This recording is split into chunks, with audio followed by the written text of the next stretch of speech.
Good morning, everyone. Thanks for coming out on a horrible day, and I'm sure we'd do better with turnout if it would ever stop snowing here. We're not the only ones having problems today. President-elect Obama's asked us to have health care discussions because things are changing in health care, and things are not necessarily changing for the better in health care. Everybody's got an opinion on it. I think if we start these discussions, we'll help educate each other on what the issues are and what we really like to see happen. Commentators have mentioned that the healthcare finances in this country have the capacity to destroy the country if we don't find a way to fix it. So that's what we're here to start discussing within our own community today, and we can't do it by ourselves. We have to invite everybody because we have to hear all the opinions and all the different sides of the issue. So I appreciate your coming here today. And John Gallagher, who's our Director of Government Relations, and has studied the issue from different sides, will kind of facilitate the discussions today. But certainly your opinion is just as important as anybody who's got the microphone at any given moment. So we want to hear your opinions on things. Thank you. Thanks, Jim. We'll go ahead and begin real quick. We've got a dignitary with us. We want to, yes, right back here, we want to introduce Congressman Bruce Braley, 1st District Congressman. Congratulations on your re-election.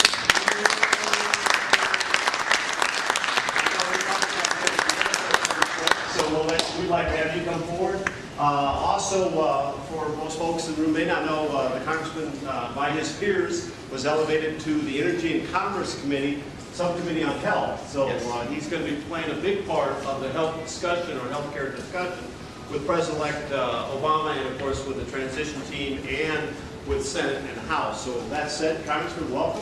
Thank you. Thanks, John. It's great to be back. John, for a member of the ancient order of Hibernians, does an amazingly good job advocating on healthcare issues on a number of levels, and has been a tremendous asset to me and my staff. So thank you, John, for all that you do. But I've got a bone to pick with you early on, because the reason why everyone knew about my appointment to the Health Subcommittee is because the president of VGM was sitting in my office when that appointment was made and came rushing in with the list 30 pages long of things he needed help with. Isn't that true, Jim? I waited in the hall. Waited in the hall.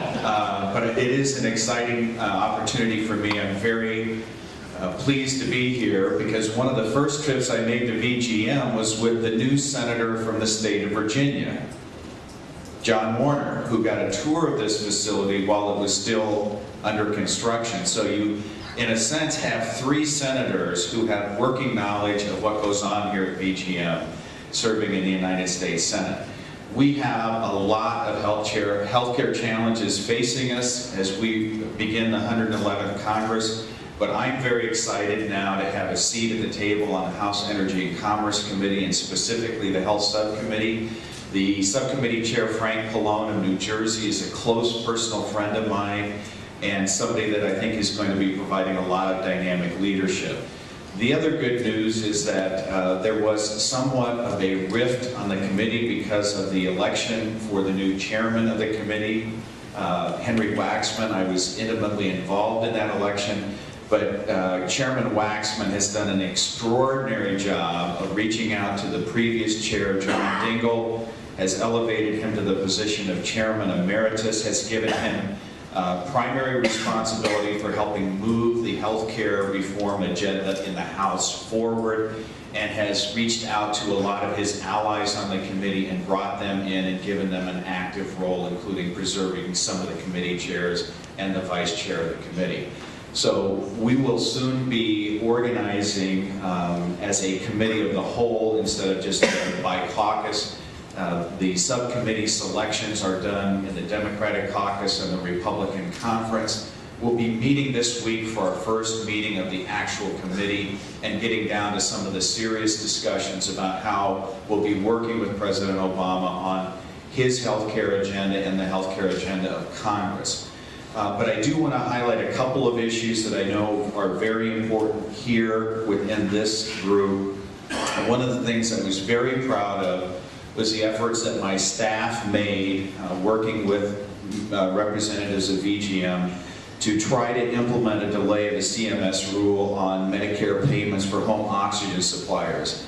And I took a lead role last December of 2007, in putting together a delegation letter advocating against implementation of that rule. And then this December 16th, signed on to a letter with a number of my House colleagues, again urging the administration to delay implementation of that cap rule. And like many things that were happening in the closing days of the administration, unfortunately those pleas fell on deaf ears.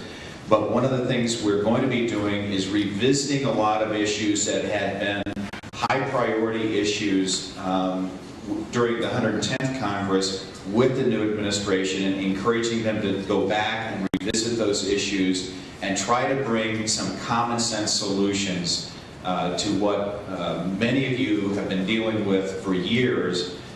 I have told many members of VGM in private conversations that if it were up to me, we would start by completely dismantling CMS and building an entity that is actually responsive to the needs of healthcare providers and the people that they serve.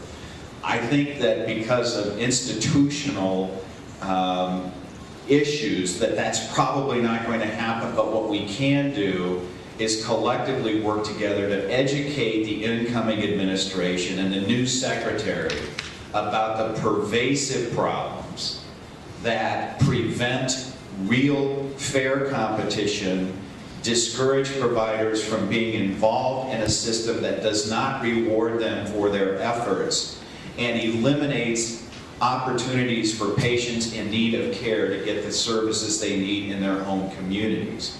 And one of the things that I spent a lot of my time talking about is rural healthcare issues. Because one of the things that I know from growing up in a small town and serving a district that has many underserved areas is that in order for this state to move forward, in order for other rural areas to be able to get the type of access to quality care that they're going to need, we have to be thinking about the different challenges that those providers are facing. And one of the things that is very problematic is this oxygen rule and what it means when you have someone leave your service area and have an expectation you're going to have to continue to provide service in the mobile society that we live in. And that is one of the reasons why I get so frustrated with the way that CMS implements rules without taking into effect the practical aspects of their decision making. And one of the things we'll be doing on the committee, I'm sure, is holding on the subcommittee, is holding hearings into precisely this type of a problem. And that's why last year, when I was chair of the House Small Business Subcommittee on Contracting and Technology, I used that forum as an opportunity to bring in healthcare providers from my district who face these nonsensical CMS rules and highlight the real-world application and use that as a way of trying to shed light on the problems faced by healthcare providers and develop public policy that's based in reality rather than frugality.